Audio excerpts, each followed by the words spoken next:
Officer Reeves sneered as 16-year-old Emma Carter insisted she had done nothing wrong. Blood trickled down her handcuffed wrists, while the mall security cameras captured every moment.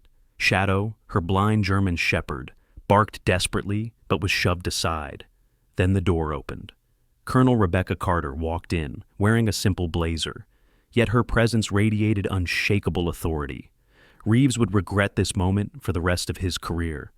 Before I take you deeper into this powerful story, tell me, where are you watching from today? Drop your city in the comments. If you want more stories where truth defeats lies, make sure to hit that like button and subscribe right now. The late afternoon light of Denver, Colorado, poured golden through the glass ceiling of the Denver Mall. It was an unusually bright Saturday in early spring, with a brisk wind sweeping across the wide parking lots and funneling down the main streets. Shoppers, wrapped in light jackets and scarves, bustled in and out, their voices blending with the distant hum of traffic and the occasional bark of a dog tied near the entrance. Inside, the air smelled faintly of fresh coffee from a cafe kiosk, mixed with the clean scent of polished marble floors. The mall was crowded, but not frantic, an ordinary day poised to unravel in extraordinary ways. Emma Carter, just 16, walked quietly along the wide corridor near the electronics store. She had the look of a girl both older and younger than her years. Her long chestnut brown hair fell freely over her shoulders, framing a pale, thoughtful face. She wore a navy blue hoodie that looked a size too big, paired with faded jeans and sneakers that had once been white but were now tinged with gray. Despite her casual appearance, there was a seriousness in her hazel eyes, the kind of intensity that belonged to a straight-A student who lived more in her mind than in the shifting judgments of her peers. Emma was slender, neither tall nor short, her posture slightly stooped from long hours at a desk, tinkering with science kits and soldering wires. She was brilliant in physics and robotics, known at school for winning regional competitions, but also known, sometimes unfairly, for being quiet, aloof, and different. Those perceptions had left her often misunderstood, making her fiercely independent yet vulnerable to moments of crushing loneliness. By her side padded Shadow, her loyal German shepherd. Shadow was 7 years old, his once vivid eyes clouded with blindness, pale and opaque beneath the neatly tied white cloth that covered them. His coat was a mix of sable and cream, still thick and strong, though flecked with age. Shadow had been with Emma since she was a child, trained originally as a working dog, but retired early when an infection cost him his sight. Despite his blindness, Shadow was fiercely protective, his ears always attuned, his nose sharp, and his steps guided as if he could see through memory and instinct. He carried himself with dignity, head lowered yet steady, exuding the kind of quiet authority that only a dog who had lost something precious but still lived with loyalty could possess. For Emma, Shadow was more than a pet. He was her guardian, her friend, and often her only safe confidant. The electronics store glowed with sleek displays of smartphones and tablets. Emma wandered toward the parts section, a basket in hand filled with small wires, LED bulbs, and a soldering kit. She hummed softly under her breath, the picture of focus and calm, until a sharp voice shattered the ordinary rhythm. Karen Miller entered in a rush. She was 38, with highlighted blonde hair, styled perfectly to fall just above her shoulders, wearing a white designer blouse tucked into tailored black slacks, high heels clicking against the floor. Her manicured nails and the glint of diamond earrings broadcasted wealth and a taste for control. Karen was tall, thin, and moved with the confident air of someone who had always been listened to in her life. Yet there was an undercurrent of impatience about her, a tendency to assume others were obstacles rather than equals. She carried several shopping bags from luxury brands and clutched her purse tightly, her eyes scanning wildly. "My phone is gone!" she shrieked, her voice slicing through the mall's steady noise. Heads turned immediately. She dumped her shopping bags on the counter, her words dripping with panic and accusation. "My brand new iPhone. It cost me over $2,000. As she scanned the room, her eyes fell on Emma, standing quietly with Shadow by her side. Karen's manicured finger pointed sharply. "Her! She's been lurking around here for 20 minutes. I saw her near the displays. She took it." The accusation hit Emma like a stone. Her cheeks flushed, and she stammered, "Ma'am, I didn't—" but her voice faltered under the weight of Karen's certainty and the murmurs rising around them. Shadow shifted uneasily, ears twitching, a low growl humming in his throat, as if sensing the sudden danger surrounding his girl. At that moment, Officer Mark Reeves arrived, drawn by the commotion. Reeves was a man in his mid-40s, tall and broad-shouldered, with dark hair peppered with gray at the temples. His police uniform was neat, his badge gleaming under the mall lights. Yet his eyes carried an edge of arrogance, a lifetime of believing his judgment was beyond question. He had served as an officer for over 2 decades, priding himself on his experience, but that pride had hardened into cynicism. Reeves often assumed the worst, especially of teenagers, and his stern mouth had long forgotten the shape of a true smile. He believed discipline came before listening, order before fairness. "All right, what's happening here?" he barked, his voice carrying authority. Karen wasted no time, recounting her story with dramatic emphasis, pointing again and again at Emma. Reeves turned toward the girl, his gaze sharp, dismissive. "Is this true?" he asked flatly. Emma shook her head quickly, panic rising. "No, sir. I was just buying parts for my science project. I don't even own an iPhone. You can call my teacher, Mr. Harrington. He gave me a list." She clutched her basket of parts desperately, her voice trembling but sincere. Reeves frowned, uninterested in explanations. "I've heard that one before," he muttered, stepping closer. "Empty your pockets, now." Emma did as told, pulling out her small wallet, a pencil, a folded notebook, and a few receipts. Her hands shook as she placed them on the table. Reeves grabbed the basket from her, the tip of the iceberg, tipping it over with unnecessary force. Wires, bulbs, and notebooks spilled across the counter, scattering like broken pieces of her dignity. Shadow barked suddenly, loud and sharp, sensing Emma's distress. The sound echoed off the walls, drawing startled looks. Reeves scowled. "Control that dog!" he snapped, though his tone betrayed no sympathy. Emma reached to calm Shadow, but Reeves stepped forward, grabbing her wrists and snapping cold metal cuffs around them. The metal bit into her skin immediately, too tight, scraping against bone. Blood began to trickle where the edges cut. Emma winced, her eyes brimming with tears. "Please, I didn't do anything." Reeves smirked, his voice carrying a cruel amusement. "Right, and my dad's the president. Don't make up stories, girl. It won't help you." His tone lingered on girl, with a weight that carried unspoken prejudice. Shadow lunged forward with a furious bark, straining against the leash. His blind eyes were hidden, but his posture screamed fury. He planted himself between Emma and Reeves, body trembling, teeth bared though he could not see the man he threatened. Reeves shoved the dog aside with his leg, growling, "Back off, mutt!" Shadow stumbled but refused to retreat, whining as if in protest against the injustice unfolding. Around them, shoppers had gathered. Among the crowd were a handful of Emma's schoolmates, boys and girls in Westwood High jackets, their faces pale with shock. They whispered among themselves, recognizing Emma, but none stepped forward. Fear rooted them, fear of the uniformed officer, fear of being next. Their silence rang louder than the whispers. Emma stood trembling, wrists bleeding beneath the cuffs, her heart hammering with shame and fury. She tried to steady her voice, but it cracked under the weight of humiliation. "I swear, I didn't take anything." Reeves didn't care. He smirked again, glancing at Karen, who folded her arms triumphantly, confident in her accusation.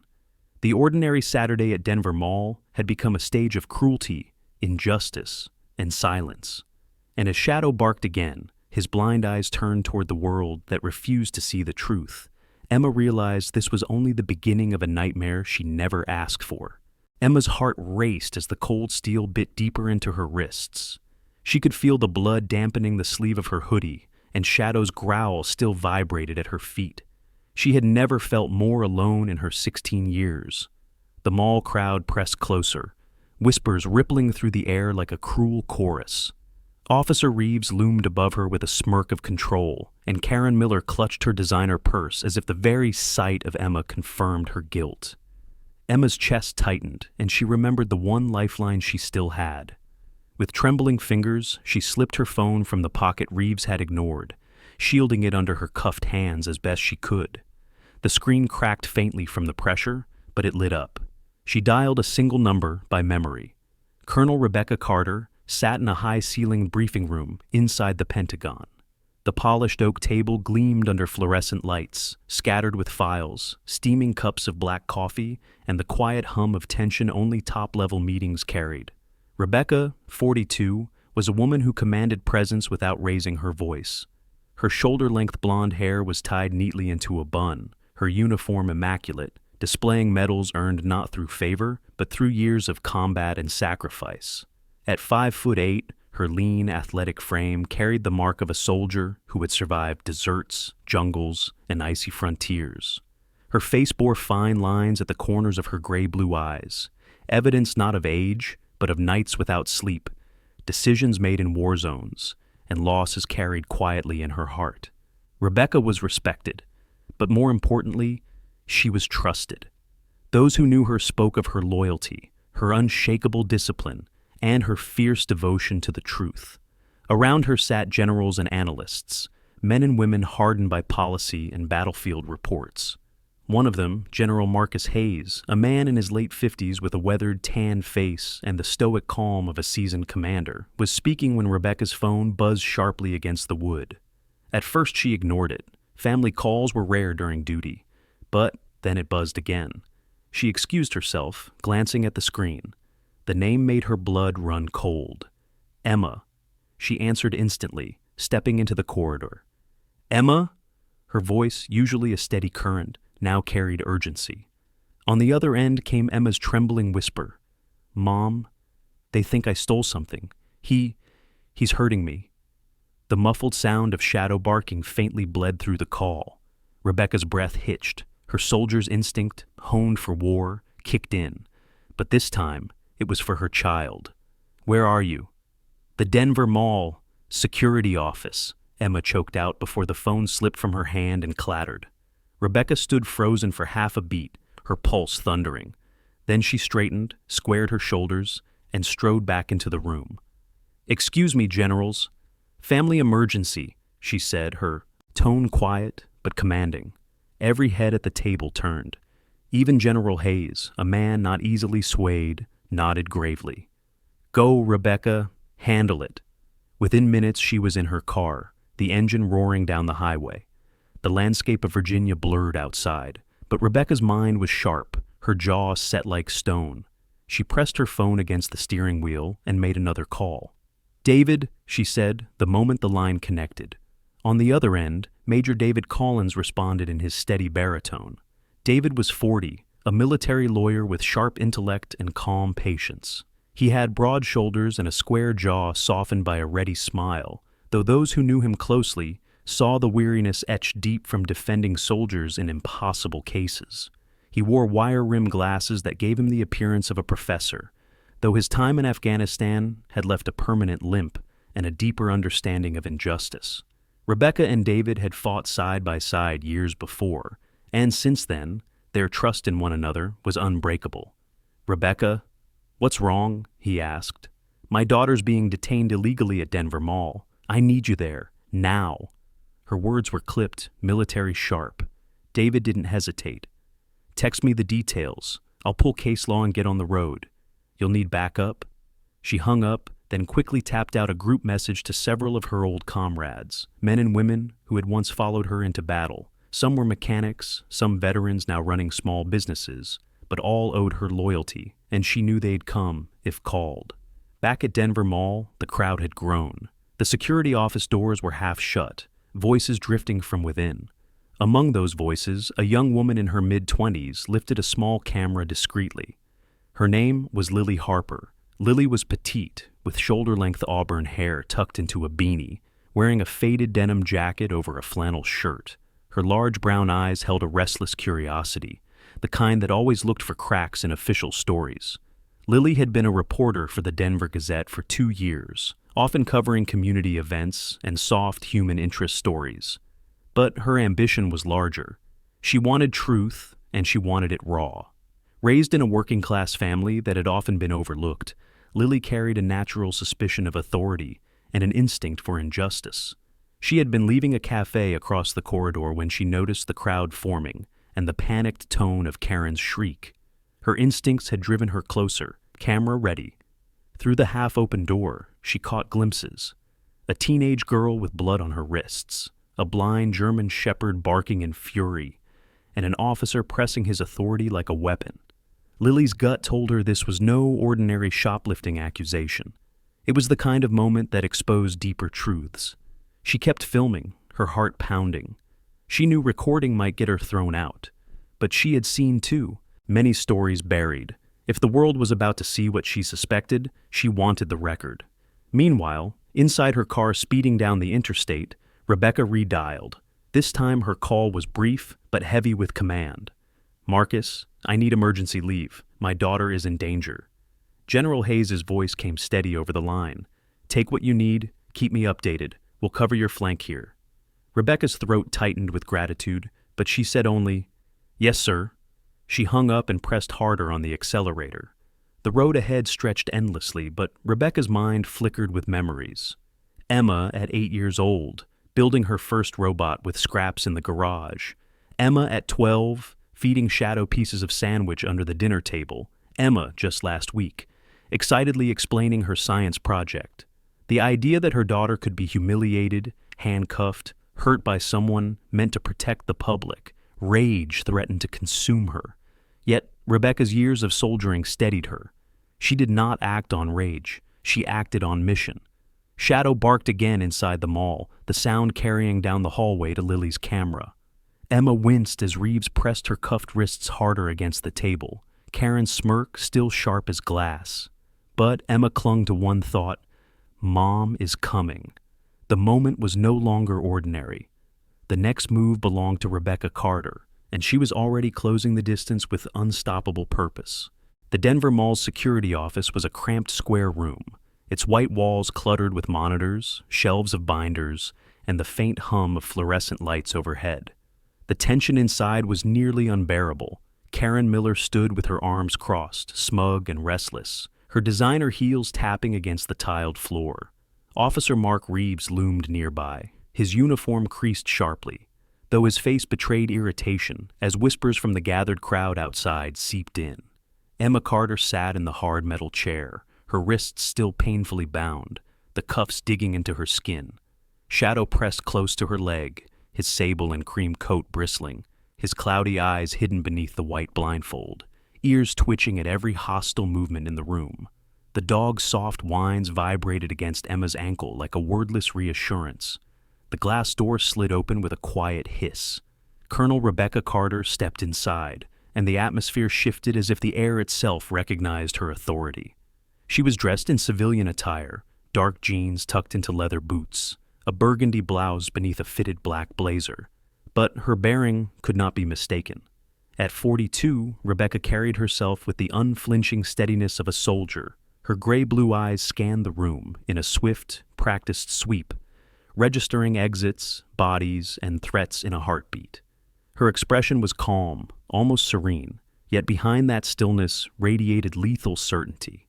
Every person in the room seemed to straighten instinctively, their own posture bending under the weight of her presence. Emma's eyes welled up the moment she saw her mother. Relief rushed through her like a tide, though her throat tightened and words refused to form. Shadow lifted his head, tail thumping once against the floor, as though he too recognized the shift in power. "Who are you?" Reeves demanded, his tone sharp, defensive. Rebecca did not flinch. She reached into her blazer pocket and produced her military identification card, laying it on the desk between them. "Colonel Rebecca Carter, United States Army," she said evenly, "and the mother of this minor who is being unlawfully detained." Reeves blinked, momentarily unsettled, though his arrogance struggled to hold.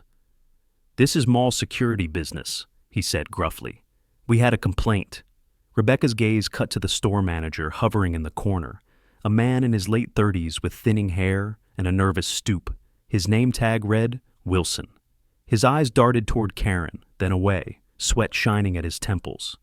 "Then let's deal in facts," Rebecca said, her voice measured. "Show me the surveillance footage." There was hesitation, a shuffle of feet. Reeves shifted uneasily, his jaw tightening. Karen, still clutching her purse, raised her chin. "I saw her with my own eyes," she insisted, her voice dripping with practiced indignation. "That girl has been lurking here for half an hour." Rebecca ignored her, her attention fixed on the monitor. The security officer on duty, a younger man named Parker, no older than 25, with a round face and the awkward posture of someone unused to conflict, fumbled with the keyboard. He cast a quick glance at Rebecca, then back at Reeves, caught between fear and duty. "Colonel, the cameras," he began, voice trailing. "Play them," Rebecca commanded softly, but her tone left no room for refusal. The footage flickered onto the screen. The room fell into tense silence. On the grainy display, Karen could be seen rummaging hastily through her shopping bags, her phone sliding neatly into the folds of her purse without her notice. Moments later, her eyes darted around the store before locking deliberately onto Emma, who had been quietly browsing the parts section, with Shadow by her side. Emma never touched Karen's belongings. It was Karen who had marched forward, finger stabbing the air in accusation. The truth played out frame by frame. Rebecca folded her arms, her expression unchanged, though her eyes gleamed with icy satisfaction. She turned to Karen. "Would you like to explain this?" Karen's face flushed crimson. She faltered, her lips parting in a weak protest. That must be edited. Or maybe she... Shadow pressed closer to Emma then, his head nudging her elbow, one paw lifting onto her lap, as if to steady her against the storm of humiliation. Though blind, he seemed to sense the very moment the tide turned, his presence grounding Emma in a world that had tried to strip her dignity. Emma, despite the raw sting on her wrists, managed the faintest smile through her tears, her fingers brushing the soft fur of her dog's paw. Reeves's smirk cracked. "This doesn't change procedure," he said harshly, though his voice wavered. "We had a complaint. We responded." "You responded by cuffing a minor until she bled," Rebecca cut in sharply, her soldier's tone slicing through his excuse. "You ignored evidence. You humiliated my daughter, and you allowed bias to dictate your judgment instead of fact." The room grew still. Even Parker leaned back from the monitor, his lips pressed thin, unwilling to meet Reeves's eyes. Near the door, Lily Harper lifted her small camera slightly higher. She had followed Rebecca into the room, blending with the growing cluster of witnesses, her heart pounding. Through her lens, she captured it all. The commanding presence of a colonel confronting injustice, the truth unraveling on screen, the blind dog laying a paw in quiet defiance, and the panic flickering across Karen's features. Lily had reported on town fairs, city budgets, and charity events. But this was the story she had been waiting for. The kind that mattered, the kind that could not be buried. Karen tried once more, her voice rising shrilly. "You can't trust these cameras." Rebecca stepped forward, her calm like a steel blade. "I trust what I see, and what I see is a woman fabricating a story to protect her pride. My daughter is innocent. That is the truth." The footage froze on the final damning image, Karen staring directly at Emma, her finger raised, while her own purse bulged with the phone she claimed was stolen. Outside the door, the murmurs swelled into gasps as the gathered crowd glimpsed the screen. The story was already escaping the confines of the security office, spreading through the mall like wildfire. For Emma, her wrists still raw and aching, it felt like the first breath of air after drowning. She pressed her face against Shadow's fur, inhaling the warm, familiar scent. Her dog had been right to bark, right to fight, because in the end, the truth had claws sharper than any lie. And for Rebecca, standing tall and unyielding, this was only the beginning. The mall that had seemed so ordinary hours earlier now throbbed with the pulse of chaos. What began in the cramped security office spilled out into the wide atrium, and from there, into the city itself. The footage of Karen Miller's false accusation and Colonel Rebecca Carter's unyielding defense of her daughter spread like wildfire, carried by shaky phone videos and Lily Harper's determined lens. By evening, local news vans pulled into the parking lot, their satellite dishes raised like sharp antennae eager to pierce the truth. Reporters with microphones and cameramen jostled for position near the sliding glass doors. Among them was Michael Torres, a veteran field reporter for Channel 7.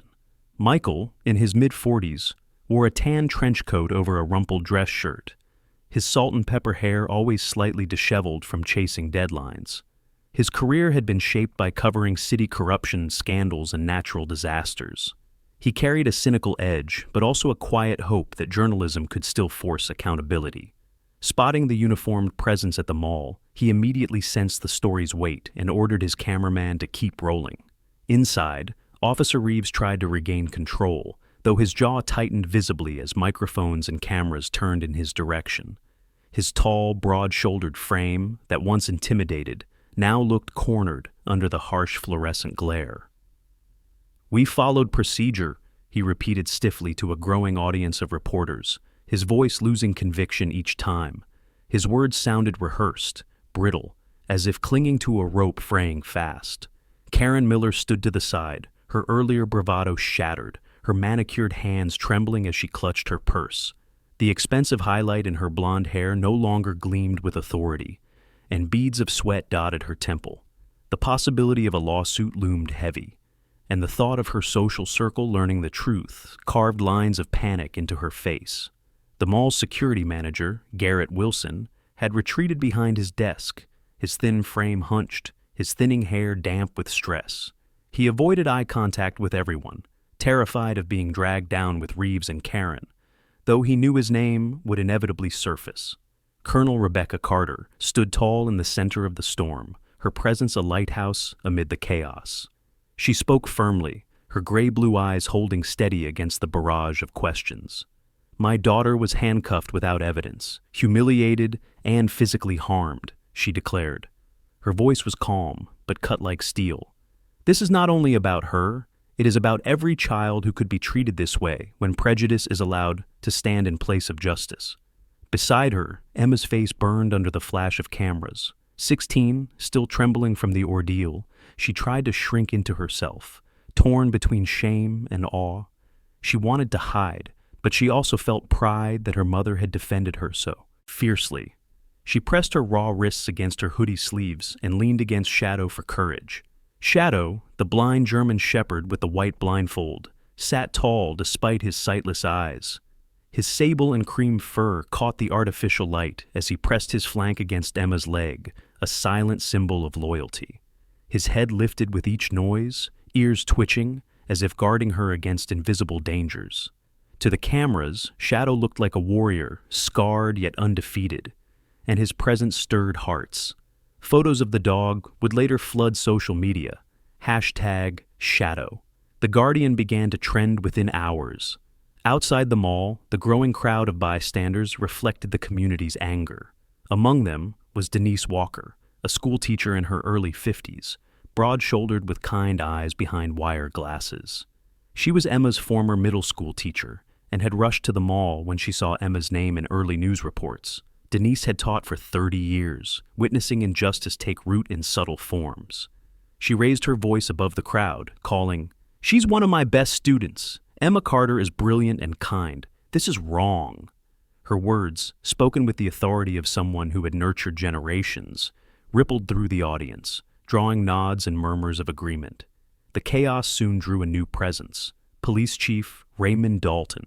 He arrived in his dark navy uniform, a tall man in his late 50s with a strong frame, a square jaw, and eyes sharpened by decades of hard choices. Dalton's reputation was complex, respected for discipline, feared for his bluntness, and haunted by years of battling both crime and departmental corruption. His voice carried the gravel of a smoker, long past quitting, but when he spoke, silence followed.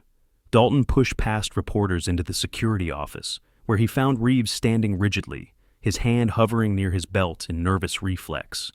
Dalton's glare fell on him like a hammer. "Officer Reeves," he said, voice cold and clipped, "you will provide me with a full statement tonight, but for now, step aside." Reeves stiffened, his mouth opening as if to argue, but Dalton's stare rooted him. Slowly, reluctantly, Reeves obeyed. Rebecca met Dalton's gaze squarely. Though they stood from different chains of command, soldier and cop, their eyes locked with the mutual recognition of leaders used to control. Dalton inclined his head slightly, an acknowledgement of her authority, before turning to Parker, the young security staffer still hovering by the monitors.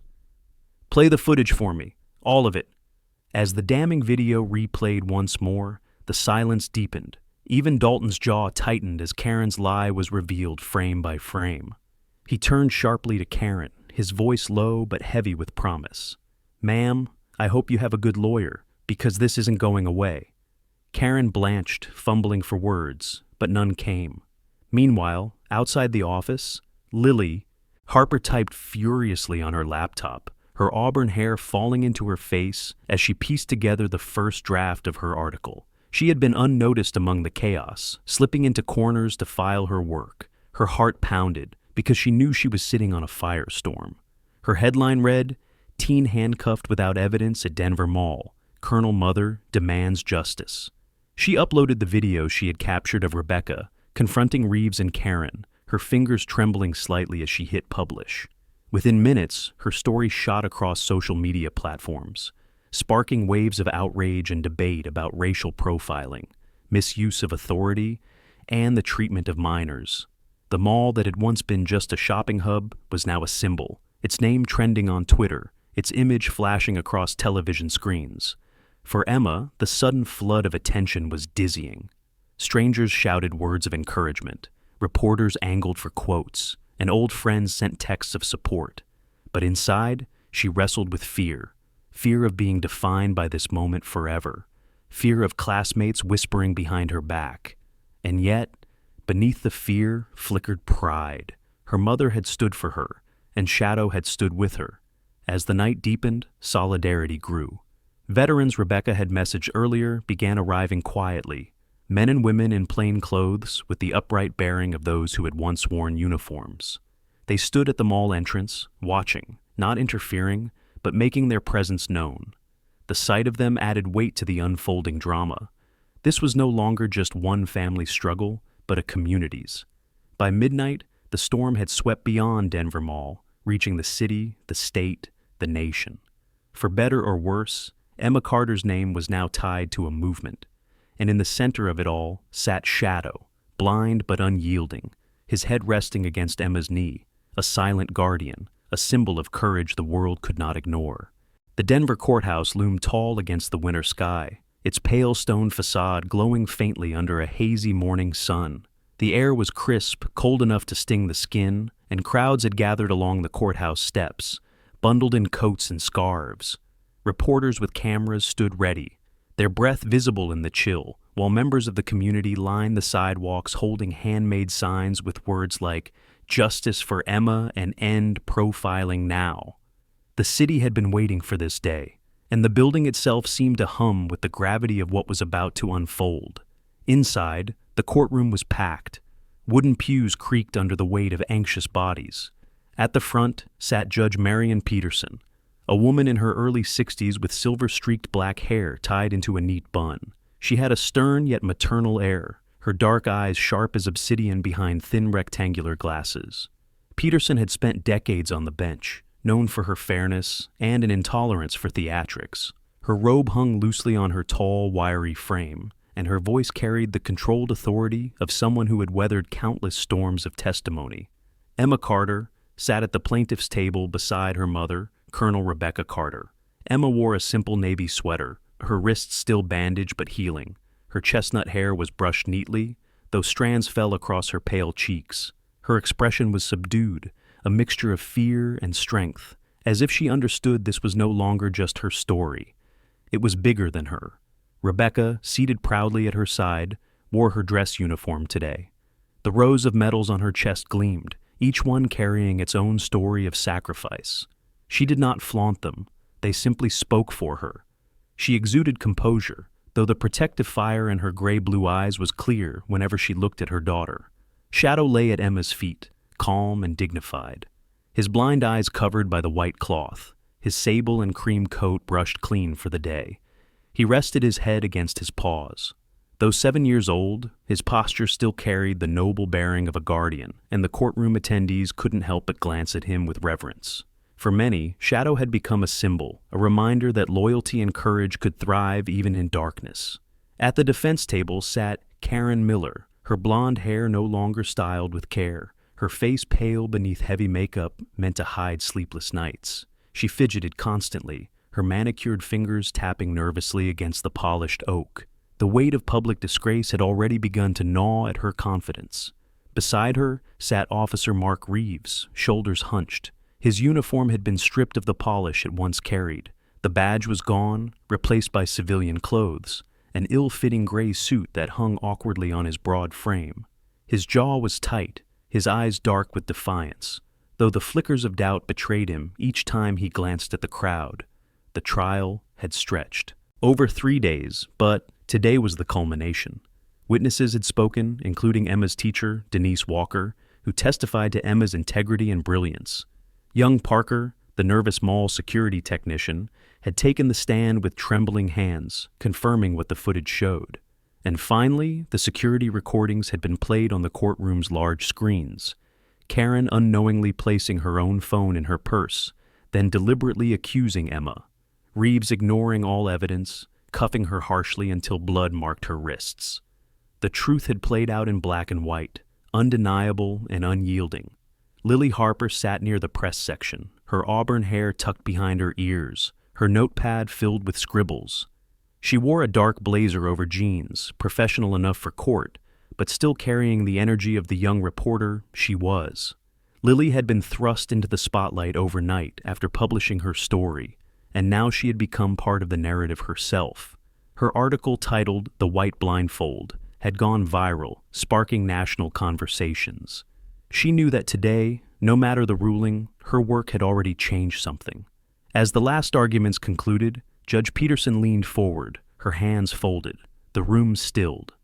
This court finds Officer Mark Reeves guilty of violating the civil rights of a minor under his custody and guilty of misconduct unbecoming an officer of the law. Karen Miller is found guilty of filing a false police report and public defamation. Her voice carried through the courtroom with the weight of finality. A murmur swept through the audience. Some gasped, others nodded. Emma exhaled, tears forming in her eyes. Rebecca placed a steady hand on her daughter's shoulder, squeezing gently. Shadow stirred, lifting his head as if he too sensed victory. The judge continued, her tone unwavering. Emma Carter is hereby cleared of all accusations.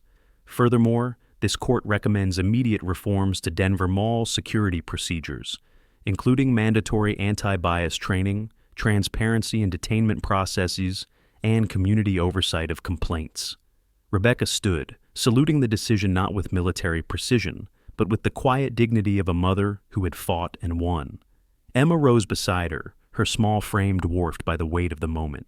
Shadow slowly climbed to his feet, stepping with careful grace, his blind eyes shielded by the white cloth. Together, the three of them walked down the aisle. The courtroom erupted into applause, not out of formality, but out of heartfelt solidarity. People stood cheering, some with tears streaming.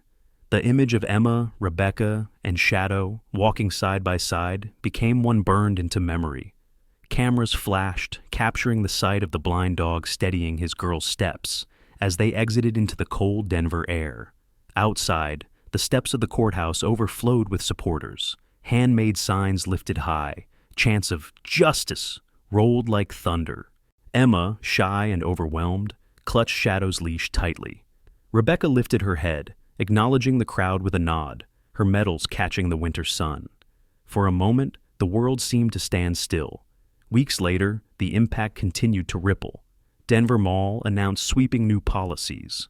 All security personnel would undergo mandatory bias training, detainment of minors would require parental notification, and independent oversight boards would review complaints. Other malls across the state followed suit. For the Carter family, life shifted but did not break.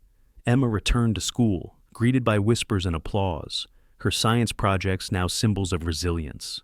Rebecca continued her service, her reputation strengthened, not diminished.